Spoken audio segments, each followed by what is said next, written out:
माझं नाव गणेश सपकाळ. मी 2015 मध्ये टॉप 10 मध्ये होतो. माझं बॅडमिंटन माझं सर्व आयुष्य होतं आणि एका इंजुरीने माझं आयुष्यच बदललं.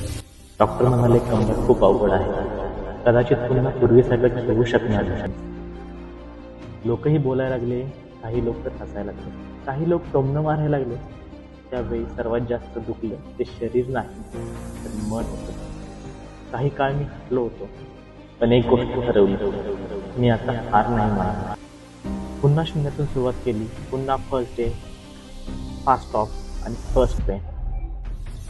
कोणी म्हणत नव्हतं की तू काय करू शकणार, कोणी विश्वासही ठेवत नव्हतं, पण माझा स्वतःवर खूप विश्वास आहे. दररोजचं ट्रेनिंग, दररोजच्या त्या वेदना आणि दररोज एकच विचार, आता थांबायचं नाही. आणि एक दिवस मी पुन्हा कोर्टवर उभा राहिलो, फक्त खेळायला नाही, स्वतःला सिद्ध करण्यासाठी. आज मी पुन्हा नॅशनल लेवलला खेळलो. सगळ्यांसाठी जे मला म्हणाले होते तुझ्याकडून हे होणार नाही. लक्षात ठेवा, इंजुरी शरीरात थांबवते, मन थांबलं तर माणूस थांबलं.